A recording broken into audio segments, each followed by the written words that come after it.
Alrighty. Welcome everybody. We are doing a tutorial on how AE weapons work.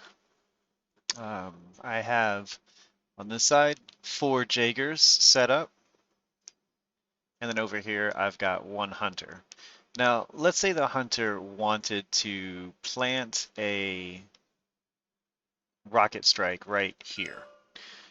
The AOE for that is 3 inches, so I would easily get all these guys around here because they're all within that 3 inches. Um, In fact, I could even designate this guy as the primary target. In order to do that, I would just center the attack on this Jaeger, and then from the center of its base, everything within 3 inches takes a hit as well. All of these guys are within 3 inches. Now here's the catch. There's a building in my way. If I fire directly, I can fire on this person, but I can't fire on these 3.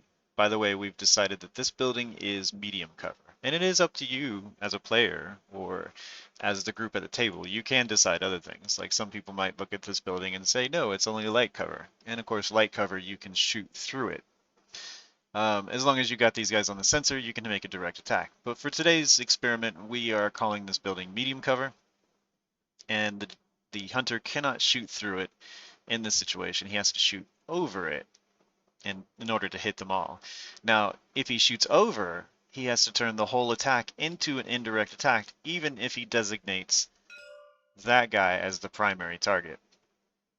Now, that being said, 3 inches from the center of this guy barely reaches that hunter or that Jaeger over there.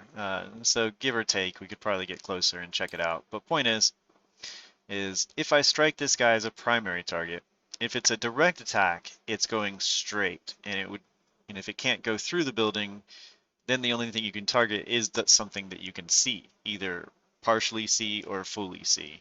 But in order to hit all 4 of these Jaegers, I would have to do an indirect attack, which of course means I'm going to start with 2 base die.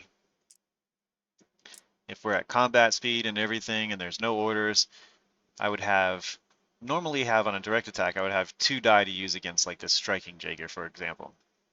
If I go indirect, I minus 1 die automatically. So now I have 1 die to use against the indirect attack on, let's say, the Brawler Jaeger, that one right there.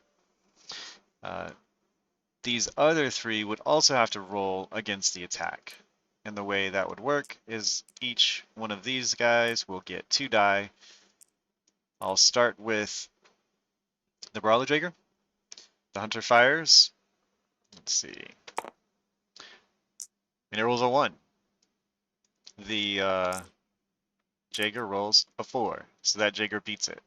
Now I go around to the secondary targets and I hit them as well, each one getting its own roll. So we'll go to this Jaeger up here at the top.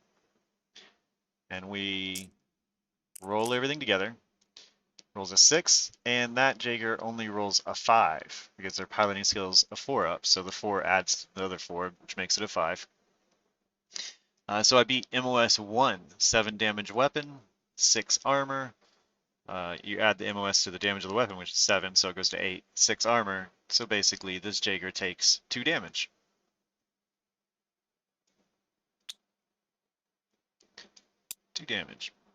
Alright. Now we still need to resolve the Jaeger Gunner's attack. So same thing. We roll.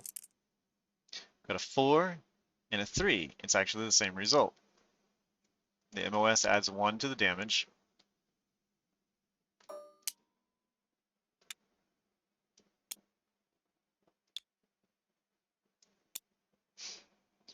So 7 damage goes to 6, I'm sorry, 7 damage goes to 8.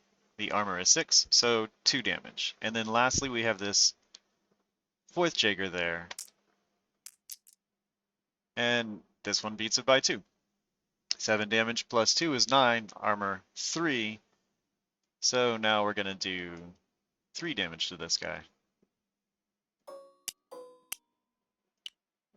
And that's actually a pretty good strike right there. Indirect attack with only 1 die, but of course the more you roll, the more chance to hit things. This one actually worked out really well. The primary target didn't take any damage, but all the secondary targets took damage, which is a good thing.